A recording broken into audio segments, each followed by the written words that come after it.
Madagascar Airways, votre nouvelle référence en voyage, vous présente Zahatan.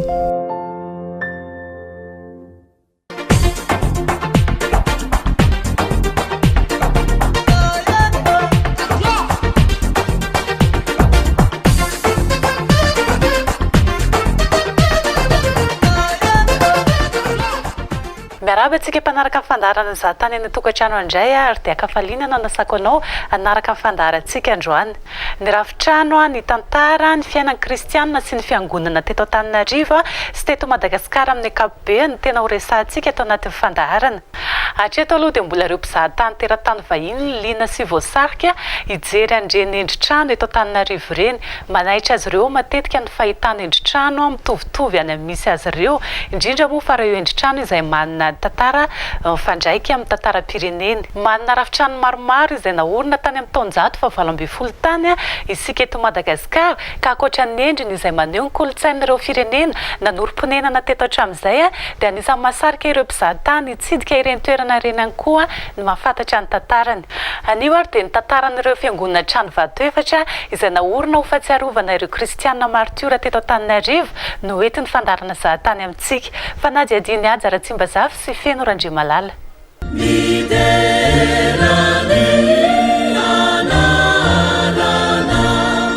Mijoro mandrakakehitra io manamarika ny endrika Antananarivo sy ny tanàna maro eto amin'ny nosy ary mandrafitra ny toe-tsaina malagasy ireo fiangonana kristianina marobe.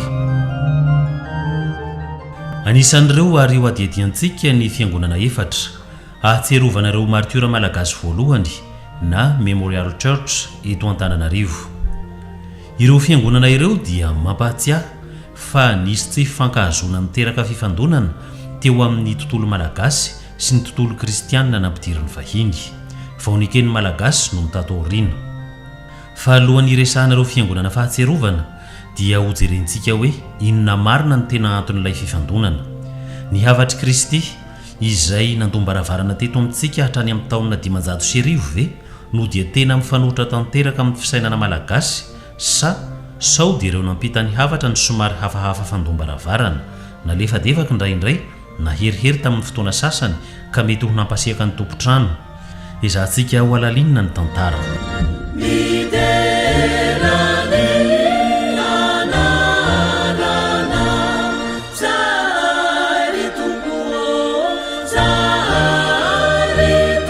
Raha atody tsy nahateto aminositsika ilay Portugais Diego Diaz tamin'ny 10 Aogositra 510 dia nomeny ny anarana hoe nosy ny Masindahy Laurent i Madagasikara. Izany hoe raha vao mahita tany vaovao ireo vazaha dia mihevitra ny hanorim-paka ny fivavahana kristianina ary toa mikasa haka sy hanjanaka ilay tany izay efa manatompo. Ny malagasy kosa dia efa nino hatr'izay ny Zanahary sy ny razana tsimba maty. Rehefa niorina ny fanjakana andrina dia noheverinao toy ny Andriamanikita maso ny mpanjaka, mpanelanelana ny olombelona sy Zanahary ary mifamatotraina lalandava ny fiarahamonina sy ny politika ary ny fivavahana. Ka efa tsinjo sahady fa tsy maintsy hifandona io tontolo roa samihafa io rehefa ho tafiditra lalina eto amintsika ny fivavahana kristianina.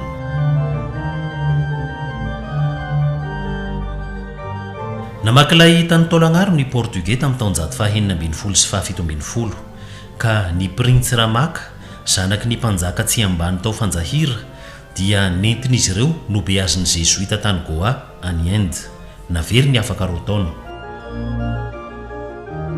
Saingy nisetrasetra tamin'ny mponina ireo Portugais te hanjanaka ka naringan'ny Antanosy. Nodiny sisa tsy maty. Ramaka kosa izay efa nahay hatramin'ny teny latinina dia niverina amin'ny fivavahany razana rehefa tonga mpanjaka. Tany amin'ny tapany avaratry ny nosy indray nanandrana ny tolon'ny fivavahana kristianina koa ny Baron Houtman, vazaha Hollandais, saingy tsy naharitra ny asany. Dia tonga ary nikasa mahitra sy hanjanaka koa ny Frantsay tamin'ny andron'ny mpanjaka Ramaka no tarindry Prony sy Riflacour izay efa nanorina ny manda ny Fort Dauphin tao Taolagnaro tamin'ny andron'ny Cardinal de Richelieu sy ireo pretra lazarista nalefa ny Monsieur Vincent de Paul tamin'ny taonjato faha-17. Ireo ny naman'ny Flacour nandika tamin'ny fiteny malagasy Antanosy tamin'ny tarehin-tsoratra latinina ny katesisy voalohany tamin'ny 719. Tsy nahomby koa nefa ry Flacour sy ny lazarista sady tsy hafa niantehitra tamin'ny fitondrana tany frantsa izay mbola rotiky ny ady an-trano la fronde. Ny vazaha-pijirika samihafa fiaviana sisa no nilalao teto anivondriaka, toa ndry Beniowski tany Anton Gilles, Remison sy Caraccioli tany Antsiranana izay nantsoiny hoe Libertalia. Taorian'ny révolution frantsay vao niditra lalindalina teto indray ny vazaha ary nifaninana ny frantsay sy ny anglisy. Tany Tomasina aloha izay efa betsaka vazaha fotsy sy vazaha kiry olona raha teo ary mety izy vazaha hatramin'ireo mpanjaka ny fandimby Toandra Tsimla sy Fiche ary Jean René. Tamin'ny fiandohany taonjato fahasivy-menifolo faharadama voalohany vao niditra teto Imerina ka ny misiona protestanta LMS no namaky lay sy nahazo laka. Nikeny mpanjaka hitondra ny fahendrena tandrefana, saingy ny feperany kosa ny fomba fitorenan'ny fivavahana kristianina amin'ny fanjakany sao manosongosona ny fotom-pisainana malagasy. Farana valona voalohany vao tena nafanavay ny fifandonan'ny tontolo roa tonta fa ny fito vianjotoriny kristianina dia mandrava ny ambaratonga pirazanana nametra ny toeran'ny olona tsirairay eto an-tany ka hatrany akoatra, ary ny fivavahana amin'ny Jehova sy Jesosy dia no heverina ho fivadiana amin'ny razan'ny malagasy sy ny mpanjaka mihitsy izay zanahary hita maso. Norarandrana valona ny fivavahana tamin'ny 530 taona nahafitana dika manontolo ny baiboly amin'ny teny malagasy. Maro ny kristianina novonoina nanaiky ho martiora. Ny malaza indrindra dia Rasalama no lefonina teny Ambohipotsy tamin'ny 14 aogositra 1730. Tao koa ireo navarina teny Ampamarinana sy ireo nidorambelona teny Faravohitra tamin'ny 1770. Vao mainka koa ny amafy ny fanenjena tamin'ny 1770 satria no heverina ho ny fandray tendro tamin'ny Lambert sy Laborde izay nioko hanongana ny mpanjaka ny mpivavaka. Noho ny amborana valona dia nanokatra malalaka ny varavarana tamin'ny vazaha sy ny fomba tandrefana radama faharoa. Rasoherina tsy nandrara fa nandanjalanja. Ranavalona faharoa kosa nampandoro ny sampy ary nandray ny batisa tamin'ny taona 1770. Tamin'izany fotoana izany dia tapa-kevitra ny misionera LMS sy ny révérend William Melis fa hanorina fiangonana efatra Orom-bato fahatsiarovana na Memorial Church teo amin'ireo toerana efatra nampijaliana sy namonoana ireo martiora. Dia Ambatonakanga nisy ny fikadran-dra Salama, Ambohipotsy nandefonana azy, Faravohitra nandolana velona ny martiora sasany ary Ampamarinana namarinana ny sisa.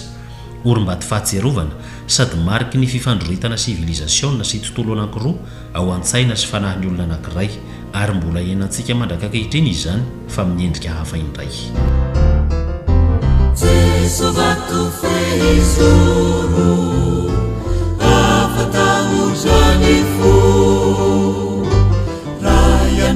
Enina ambin'ny 10 aogositra 1920 ny ambohrana valona voalohany ilaina nentsika ny kristianina.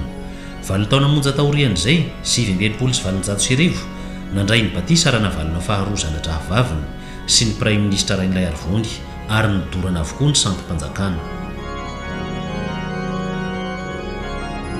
Nanomboka tamin'ny andro Rasoherina dia nanorenana fiangonana fahatsiarovana na Memorial Church teo amin'ireo toerana efatra nampijaliana sy namonoana ireo martiora, ka ny fiangonana trano vato naorina voalohany dia ny eto Ambatonakanga, toerana nigadran-dra Salama talohany nandefonana azy teny Ambohipotsy, ary efa nisy fiangonana trano hazo aza tamin'ny taona 1970 izany hoe talohan'ny fanenjehana. Ity trano andamositsika ity izay lasa trano vatom-piangonana no nisy ny trano hazo tamin'izany fotoana.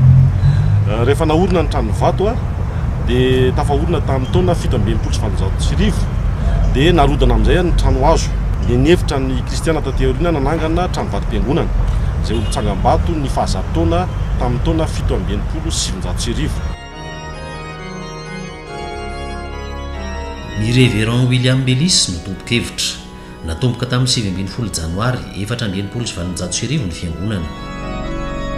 I Sibry sy James Cameron no nanao ny maritrano style normand, vato tsara paika manontolo, ka ity no trano vato voalohany niorina teto Antananarivo taorian'ny fahasandrain'ny Haro Isoraka. Volana angon'ny révérend Elis tany Angleterre tamin'ny alalan'ireo malagasy vavolombelona no nentinanana azy. Fa nisy kosa ireo vavaka sy mpino kristianina afa-nitsoaka toa ny Rafaravavy Maria izay nandeha nitsoaka ka nikisaka tany Tomasina. tany Tomasina no nafahan'ny Findra tany Morisy, ary tany Morisy izy no nandeha tany Angleterre. Raha tonga tany Angleterre izy dia nolazainy sy nitsovavolombelona ny fanenjehana kristianina teto Madagasikara izy. Nangoraka azy ny anglisy tamin'izany fotoana dia namory vola ireo kristianina tany miaraka tamin'ny missionnaire, dia nahangona vola nalefa tety Madagasikara hananganana tsangam-baton'ny Martiora. Vola tentina tany amin'ny 4,000 sy 1 alina livre sterling tamin'izany fotoana, vola be tokoa, no nalefan'ireo anglisy hananganana tsangam-bato, ka tsy hiambatona akanga rery fa hiambatona akanga no voalohany. Fa ireo tsangam-bato rehetra misy eto takany Ambohipotsy, Bonapamarinana, Faravohatra no nikasaina natao tamin'izany.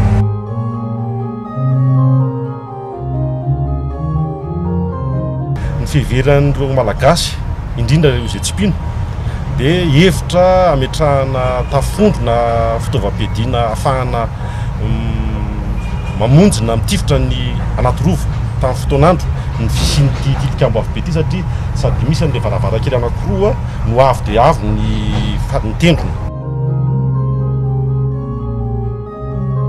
Ny ato anatiny kosa dia mampahatsiahy ireo fiangonana style roman tamin'ny andro moyen âge, mangingina toa misiny takamin'izao tontolo izao, natao hampivavaka ireo niaritra ny fanenjehana sy ireo vao ny ovafo.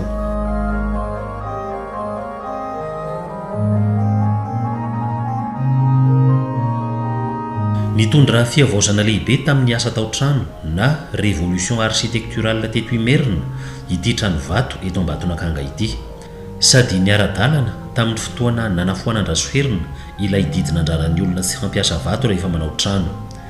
Ka ankoatra ny teny amin'ny fasandrainy haro dia teto koa ny malagasy izay tsy nahalala afa sy trano hazo trano kotina hatr'izay no nianatra ny paika sy nadrafitra vato. Tena chantier école mihitsy, nefa dia jereo amin'izao hakantony fiangonana izao ny hakingian'ny olona fahizay.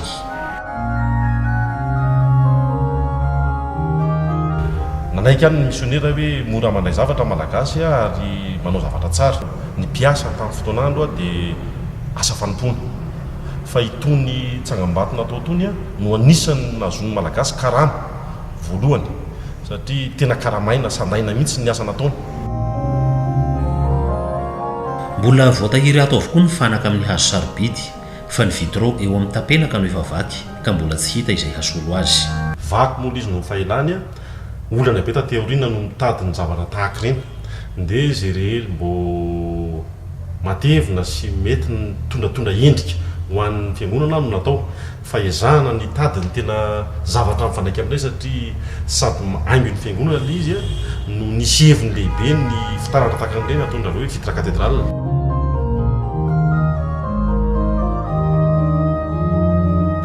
Ilana olona mahay sy nikaly asa koa ny fandiovana ny vato ato anatiny mba tsy hiova amin'ny endriny nataonanahary. Itony karazam-bato tony no ataon'ny mpanao azy hoe vato bota. Ny fanadiovana amin'ny vato mantsy raha ny tokony ho izy dia le pehana ny fanadiovana. Ity kosa tsy azo atao an'izany, raha atao an'izany atahorana ho potika. Dia hatreto aloha izany ny fanadiovana mbola natao dia fanadiovana amin'ny fanadiovana tsotra raha ny soborosy, fa tsy mbola nisy fanadiovana goavana natao. Vakoka sady fiangonana velona, vavolombelon'ny finoana sy ny vanim-potoana iray amin'ny tantaran'ny malagasy ny trano vato eto Ambatonakanga. Ka tamin'ny fandalovana iteto dia nisy tanora mpianatra roa lahy nanao fanadihadiana manokana momba ny fiangonana hanaovany famelabelaran-kevitra ny an-dakilasy. Exposé amin'ny resaka malagasy dia saina mankaty zay ny jery ny tantaran'ity fotsiny izany, dia rehefa tonga ny ampianarana mamolavola an'ilay hevitra. Atao ambadika andrefa ny fiangonana mitsinjo ny masoandro miletika eto amin'ny tany mirakitra ny tantara kristianina ary eo anilan'ireo mpino ny fasan'ireo misionera sy ireo nanao ny maritrano. Itako ny lalasaraka izorako azoko ny famonjanaka ao tanako manapea rifanayo manapea rifanay masina. Izao milamindamina izao Ambohipotsy aty amin'ny farany atsimony rova, hitondra antsika hitsidika ny toerana Ramatoa Rainina Razavindratsifa, mpitantsoratra ny fiangonana. Mangina toa any amin'ny Abe izy ankehitriny, fa toerana famonoana ny voaheloka teto fa izay, ka toa azo an-tsaina ny toreo sy ny taraina ary ny fidradradradrandreo voahelika ho faty sy nampijaliana teto miampy ny kitabany mpijery mitomany na maniratsira sy mandatsa dia mangina tampoka rehefa jereny miaramila. Tety ambonipotsy taty dia toerana tena nampatahotra be raha ny tantara satria dia toerana famonoana olona ireo rehetra izay meloka dia tety avokoa no meloana ireo ihany koa ireo brestany amin'ny ady ireo babonady zany dia nentina taty no vonoana dia rehefa vonoana tety izy ireo dia tsy sanaka ny fianakaviana ny fatiny havana zany noho ny hoe mamenatra sady mampatahotra ny nandeha taty dia navelany zareo niaka taty fotsiny ny fatin'ny fianakaviana dia tonga ny bibidia sy ny ambody maro isan-karazany nihinana ny nofo dia rehefa avy eo ny ainandro sy ny orana no namotsy fotsy an'ireo taolana sisa tavela ka izay zavatra izay no tazany olona very ambany tery amin'ny toerana tery ambany tery no tazana tety dia nahita lezina angoropotsy dia izay nahatonga ny anarana hoe ambonipotsy. Mitondra mankaty ny lalana Radodra Larosy mifanandrifindrify amin'ny lalana ny Bandra Salama avy nigadra teny Ambatonakanga ka nitaritaritana no le fonina teto Ambohipotsy tamin'ny 7 Aogositra 1730 na raha ny horakora-bahoaka sy ny faniratsirana na ny tsetsetra sy ny tomanina izay mangoraka fa raha salama kosa tsy nitsahatra ny antsahirantema nandritra ny Kalvery. Nisy tokoa ny hiramiray ny teny an-dalana nanehoana izany hafaliana izany dia ny hoe hitako ny lala tsara ka izorako. Hitako ny lala tsara ka izorako. Azoko ny famonjenako ao tanako. Manabe arifanayo. Manabe arifanayo masina. 70 taona raha salama tamin'ny fotoana nandefonana azy. Ity toerana nametrahana Tsangambato fa 70 taona tamin'ny 7 ity no heverina fa tena toerana nilatsahany Endra Salama Martiora. No le fonina teto koa raha faralahy Andriamazoto tamin'ny 7 Febroary 1730 narahana olona 7 hafa no tapahin-doha tamin'ny 1730 ny sisa tsy maty ny vavaka tany amin'ny takona. Vao ny amboa raha navalona dia nipohitra avy eny Pierrena daholo ny kristianina ka natomboky Sibri tamin'ny taona 1730 ny trano vato rehefa avy nahazo fampanantenana tamin'ireo kristianina tany Angleterre. Ny 13 Aogositra 1730 dia nanoratra tany amin'ny kristianina tany Angleterre ny Révérend Ulysse mba ahazahoana manorina fiangonana fahatsiarovana 4 ho an'ireo martiora izay maty no vonoana no ny fanenjena ny fivavahana kristianina ary toy izao indrindra ny voarakitra tamin'izany taratasy izany ary izao no tiana indrindra amin'ireo trano voatao ireo aoka izy 4 ahorona eo amin'ny tany izay no hamasiny ny fiaretan'ny martiora dia niorina ny FJKM trano vato raha salama martiora Ambohipotsy, trano vato Ambatonakanga, trano vato Faravohitra ary trano vato Amboninampahamarina. William Paul no nanao ny maritran'ity fiangonana trano vato ity izay miendrika hazo fijaliana rehefa jerena ny drafitra tandidin'ny fahorian'ireo martiora ary rehefa mandinika ny ivelany sy ny ato anatiny dia hita fa narindran'ireo mpanao maritrano sy nampiarahany teto ny style vazaha tamin'ny vanim-potoana samihafa ny grika, ny roman sy ny gotika. Ity koa misy zavatra anankiray tsikaritra misy tombony kely ny hatsaran'ny Rafibato eto mitaha amin'ny eny Ambatonakanga satria ny teniny naorina voalohany ka nkevitry ny sasany amin'ireo avy nianatra asa sy nahazo fahaizana matotra teny no niakatra teto Ambohipotsy.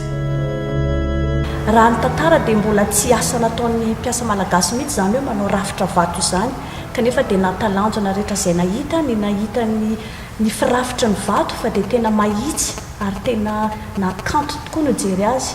Ny vola raha ohatra hoe vola gasy tamin'izany andro izany ohatra ny nanaovana ny vola gasy raha tamin'izany andro izany raha tantara no jerena dia natratra teo amin'ny 2 alina ariary teo eo izay amarina ihany moa izany fa tsy vola antsika teto Madagasikara fa vola avy tany Angleterre avokoa.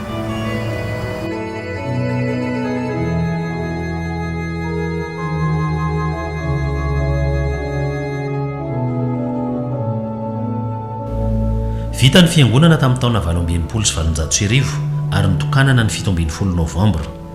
Tonga tato nitokana azy ny mpanjaka Ranavalona faharoa ary io 17 Novambra 1890 io no andro voalohany niarahan'ny mpanjaka ny vavaka tamin'ny vahoaka. teo ny olona vao nahafantatra mazava fa kristianina tokoa izy, fa talohan'izay dia tsahotsaho ihany ny re, toy ny hoe nivavaka tao amin'ny lapany manampisoa ny mpanjaka sy ny olona ambony niaraka tamin'ny vazaha tamin'ny 20 oktobra 1990.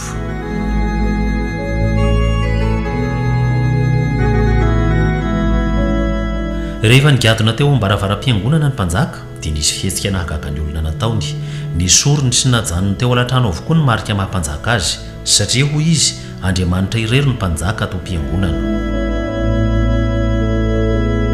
Noho ny valona tokoa ny taona, nandray ny batisa raha navalona faharoa rain'ilay arivony ny 20 febroary 1990. Saingy tamin'io taona io ihany, mba tsy hiharoharoan'ny be loatra amin'ny vahoaka isan'alahady, dia nampanorina tempolo manokana ao anaty rova izy.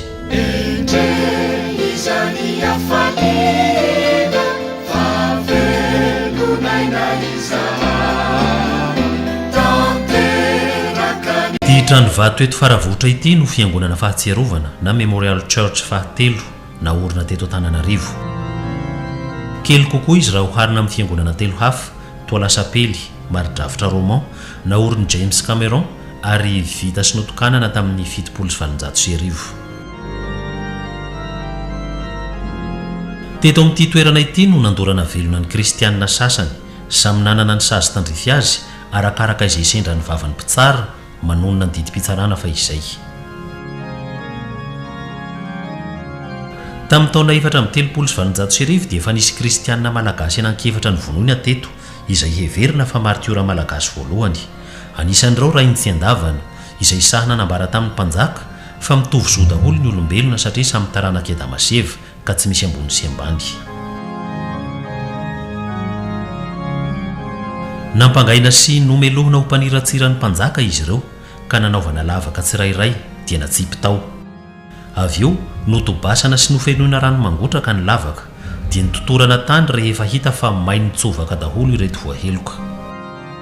Mbola nisy kristianina 70 hafa nampinomina tangena ka maty ny 70. Tamin'ny 1790 dia nisy kristianina 70 indray voaheloka ho faty.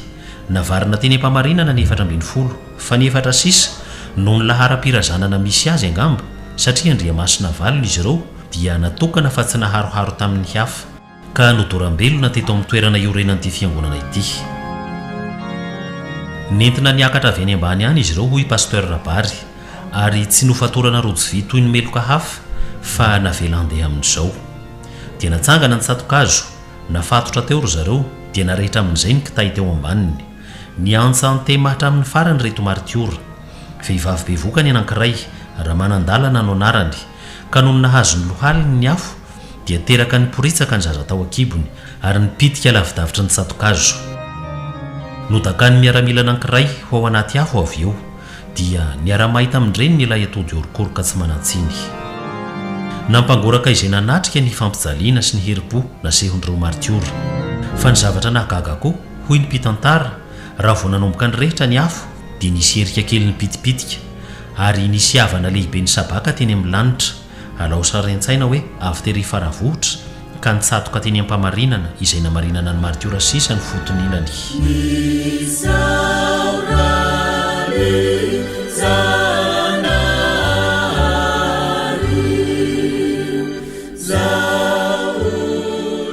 Ambonina ampamarinana tamin'ny faraparan'ny taon 1770 izao hitantsika izao. Toy izao kosa izy sy ny manodidina azy ankehitriny. Mitandrina ny fiangonana amin'izao fotoana izao i Pasteur Rasolomanana Nehemi. Teto no famarinana ny meloka fahampanjaka ary efa taloha lavitra ny midiran'ny fivavahana kristianina sy ny nanenjehana azy no efa famarinana olon-dratsy teto. Nataony olona tany fady mihitsy azy, saingy noneran'ny ran'ireo martiora ka tonga tany manankasina ankehitriny. Teto amin'ity tsangambato manamarika ny 100 taona ity ny tena namarinana reo martiora 470 faharana valona voalohany. Nofatorana tsihy araka ny tantarana angonin'ny Pasteur Rabary dia navarina ho tantaziny avo be mirehitra any ambany any. Fa eo amin'ny toerana io zany ny tena namarinana martiora teo ny nanapahana ny tady. Nanapahana ny tady hoe nanaiky an'i Jesosy Kristy izy fa tsy sanatriny ny joso dia navarina izy. Notokanana tamin'ny taona 1790 ny trano vato ity no vita farany tamin'izy efatra. Naharitraritra toy ny fiangonana fahaserovana telo hafa ny fananganana azy satria nandrakotra vato ny manodidina ny lapa-manjaka miadana koa ny mpanjaka Ranavalona faharoa nanomboka tamin'ny taona 1990 sady nampanao ny tempoly eo anaty rova asa-goavana be ka tsy maintsy nizara ny mpandrafitra sy ny mpipay-bato izay mbola vitsy tamin'izany andro izany ary ny asany Andriamanjaka tsy maintsy lohalaharana.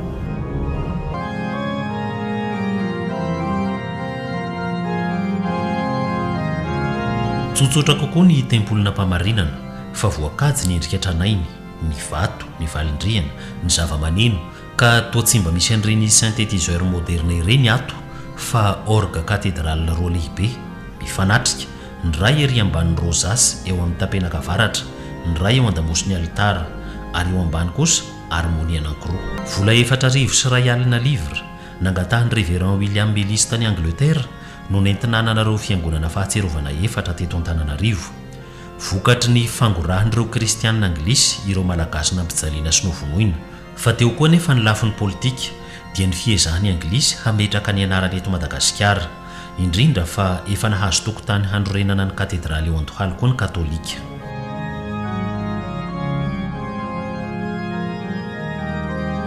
Napetraka eny amin'ny lafindrindrina roa atsinanana sendrefana ny takela-bato mirakitra ny anaran'ireo misionera sy ny mpanao asa soa ary ireo malagasy malaza no be azin'ity fiangonana ity. Ary ho an'ny malagasy dia raketina amin'ny tetiandro malagasy nolovana tamin'ny arabo sy amin'ny tetiandro nolovan'izao tontolo izao tamin'ny romanina ny mombamomba ny olo malaza. Eto ampidirana kosa dia misy taratasy tsotra misy ny anaran'ireo martiora 420 navarina teto. Tsy dia manandaza loatra ary mety tsy dia milaza zavatra firy amintsika ireto anarana ireto fa izy ireo dia nanampinoana latsapaka, tondra salama sy rafaralahandriamazoto ka ho azy ireo no nananganana ilay tsangam-bato eo ivelany amin'ny zoro atsimo andrefana.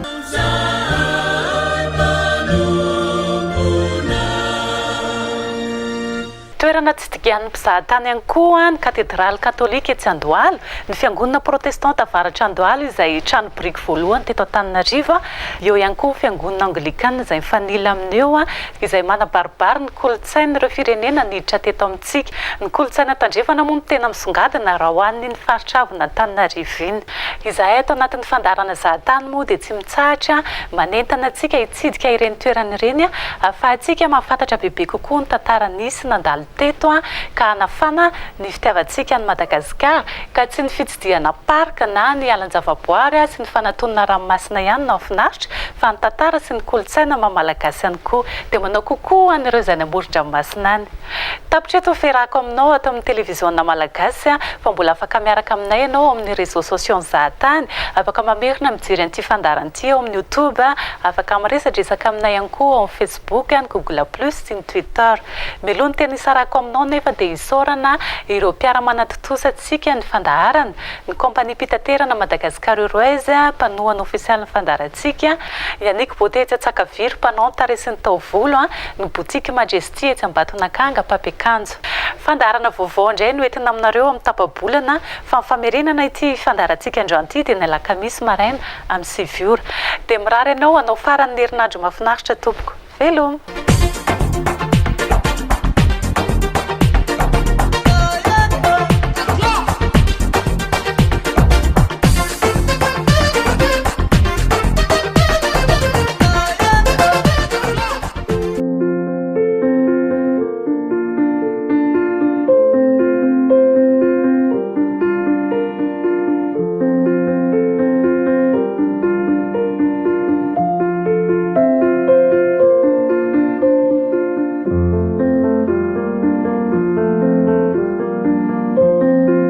Madagascar Airways, votre nouvelle référence en voyage, vous a présenté Zahatan.